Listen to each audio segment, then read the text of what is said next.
साहब और पीछे हमारे और भी अधिकारी बैठे हैं शाखा के, तो उन सबका मैं शुक्रिया अदा करता हूं और आप सभी का भी मैं यहाँ हार्दिक स्वागत और हार्दिक अभिनंदन करता हूं भारतीय जीवन एवं परिवार की ओर से। आज हम सब लोग यहाँ जो एकत्रित हुए हैं तो ये हमारी मर्जी से नहीं हुए हम लोग, ये उस परमपिता परमात्मा की मर्जी थी जिसकी वजह से आप हम सब लोग आज यहाँ बैठे हैं।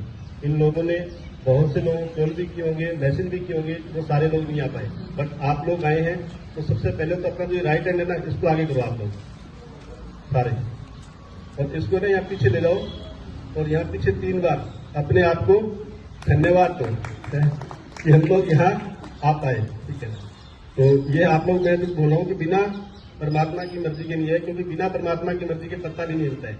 और हम भी इस इंडस्ट्री में आए ना तो ये भी परमात्मा की मर्जी थी, इसकी वजह से हम यहाँ आ पाए। क्योंकि जब मैं इस इंडस्ट्री में आया था ना तब मुझे इसकी ABCD भी नहीं पता थी, आज से 20 साल पहले तक।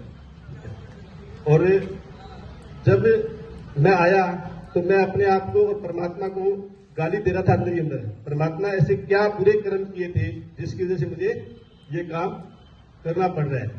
और थैंक्स गॉड कि कई बार घटनाएं घटित होती है हमें, तो हम क्या है उसका आइडिया नहीं लगा पाते कि उसका रिजल्ट क्या आएगा। और आज जो रिजल्ट आया है ना, रियल बता रहा हूं, अभी ये तो बता रहे 1 लाख 2 लाख 5 लाख, मैं करूँ अगर 10 लाख रुपया महीने की इनकम भी अगर कोई सैलरी पे मेरे को रखे ना तो मैं उस सैलरी पे जाने के लिए तैयार नहीं हूँ। तो मेरे ख्याल में ये ठीक ठाक है। अगर 10 लाख रुपया महीना अगर आदमी कोई उसको सैलरी दे और वो नहीं आए इसमें, मतलब जॉब में नहीं जाए, तो इसका मतलब क्या है कि ये काम ज्यादा अच्छा है ना। अगर उस काम को आप 1 रुपया देंगे तो मैं इस काम को 10 रुपया दूंगा LIC की एजेंसी को। अगर आप वहां 10 रुपया देंगे तो यहाँ पे 100 रुपया, और वहां अगर 100 देंगे तो मैं यहाँ पे 1000 रुपया दूंगा, 10 गुना ज्यादा बड़ा मानता हूं। दूसरा, जॉब के अंदर आप जब भी जाओगे किसी भी जॉब में, मैं पुट डाउन नहीं कर रहा सर, जॉब ठीक है, जिस काम से हमारी रोजी रोटी चलती है वो दुनिया का सबसे बेस्ट काम होता है, तो मैं उस काम को बुरा नहीं कर रहा। कोई भी काम छोटा या बड़ा नहीं होता, हमारा उसे देखने का नजरिया जो है वो छोटा या बड़ा बना रहा होता है। तो अगर जॉब में अगर बात करें, मान लो किसी की 1 लाख रुपया सैलरी है, उसमें इंक्रीमेंट साल में कितना लगता है सर? लगभग जॉब में इंक्रीमेंट लगभग साल में कितना लगता है? 2, 4, 5, 10% लगता होगा या ज्यादा? 5%, 2%, चलो मैं मान लेता हूँ 10% मान लेता हूँ, चलो ठीक है ना। 10% से ज्यादा आप चाहो तो क्या आप अपने जॉब को इनकम को बढ़ा सकते हो? सैलरी नहीं बढ़ा सकते। बहुत बड़े अधिकारी हमारे डिग्री यहाँ पे ADM बैठे हैं और ये लोग अपनी सैलरी नहीं बढ़ा सकते। और हम लोग जो चाहें, अगर एक NDRT लेवल आज का जो है लगभग 11,32,600 रुपया है, एक साल में 11,32,600 रुपया एक व्यक्ति NDRT करता है तो उसको 11,32,600 रुपया आता है। ठीक है, और मैं पिछले 12 साल हो गए, 11-12 साल हो गए मेरे को NDRT, डबल NDRT और COT मतलब 11 लाख का 3 गुना हो गया ना, तो लगभग 36 लाख रुपया हो गया।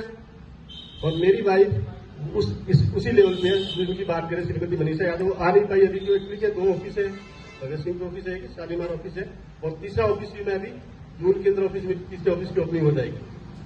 तो मैं कोई टाइम था जब किराए के मकान में रहता था, ठीक है, और मेरी जब अनु में शुरुआत हुई तो 200 रुपये कमरे की किराए से मिलती थी, ठीक है। बट आज मेरे पास अपना घर, अपने 2 ऑफिस है, तीसरा ऑफिस खोलने जा रहा हूँ। बच्चे मेरे पास रहते नहीं थे, बच्चे बीकानेर रहते थे, और मैं अपने बच्चों को रख नहीं पा रहा था क्योंकि इतनी इनकम नहीं थी मेरी। और जब इनकम बढ़ी, आज मेरी बिटिया दिल्ली के अंदर डिपार्टमेंट ऑफ इंग्लिश का है, उसके अंदर DU से वो पहले उसमें लेडी श्री राम से ग्रेजुएशन किया इंग्लिश में, और उसके बाद वो आज उसके अंदर मेन डिपार्टमेंट से वो DU में पढ़ रही है, इंग्लिश से MA कर रही है। और वो अभी आउट ऑफ इंडिया भी 2 बार जा चुकी है। ठीक है, हम लोग कभी, हमारे पास खुद की साइकिल ही नहीं थी अगर बात करूं, और आज अगर इस लेवल पे हमारे सपने वहां पहुंच पाए, अपने बच्चों के सपने पूरे कर पा रहे, तो वो कहां से कर पा रहे हैं? वो इसी व्हीकल है, एक ही हमारे पास LIC के अलावा कोई काम ही नहीं है हमारे पास में। तो बच्चे, आज कुछ फर्क नहीं पड़ता कि आज आप कहाँ हैं, सब कुछ इसी पे निर्भर करता है कि आपको जाना कहाँ है। आज आप लोग निर्णय लेंगे, यहाँ पे एक सुंदर अपॉर्चुनिटी है, जो आपका जो सुंदर भविष्य जो ना वो आप लोगों को इंतजार कर रहा है। ठीक है ना, तो आप लोगों को इस right decision, I take decision and then make them right. मैं सही निर्णय लेने में विश्वास नहीं करता, मैं निर्णय पहले लेता हूं, उसके बाद उसको सही साबित करता हूं। आज हम लोग क्या है, आसान रास्ते ढूंढते हैं कि है तब समझ नहीं होती और समझ आती है तब समय नहीं होता है, ठीक है ना। तो 18 साल के बच्चे को क्या समझ आएगा, ठीक है ना। और आज लगभग 20 साल इंडस्ट्री में उन्होंने गुजार दिए, ठीक है। तो आप लोग, एक होता है कि आसान रास्ते की बात कर रहा था कि शॉर्टकट अगर सही नहीं होता, सफलता के लिए में लंबा ही जाना पड़ेगा आपको। उससे कुछ एथिक्स होते हैं, उससे कुछ प्रिंसिपल होते हैं, उनको फॉलो करना पड़ता है। अगर शॉर्टकट सही होता तो हाईवे बनते क्या, और दूसरा अगर मान लो बाईपास बनता क्या कभी, अभी बाईपास जाता लोग है ना, उसके बाद शॉर्टकट आते सीधे आ जाते हैं, पर ट्रैफिक होगा, समस्याएं आएंगी जिंदगी के अंदर, ये नहीं है।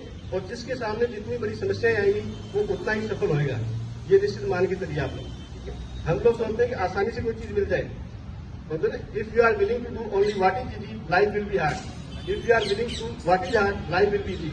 अगर आपको आसान काम करने की आदत लग जाएगी तो जिंदगी मुश्किल हो जाएगी, और मुश्किल काम करने की आदत लग जाएगी तो जिंदगी आसान हो जाएगी आपकी। और ये इतना शानदार आपको अपॉर्चुनिटी अभी हमारे यशस्वी प्रधानमंत्री श्री नरेंद्र मोदी जी ने आपको दी है, आप इसको यूज करें, अपने आप को इसमें अपने आप को लेके आए तो आप बहुत आगे जा सकते हो आप लोग, ठीक है ना। तो मैं तो यही कहूंगा आपको, आप तो जुड़ना चाहिए। आपके पास यहाँ आप लोग नंबर देंगे तो सारे ये फिर वो जिस हिसाब से जो सेट करेंगे अपने आप से कर देंगे, ठीक है ना। Wish you very all the best, God bless you.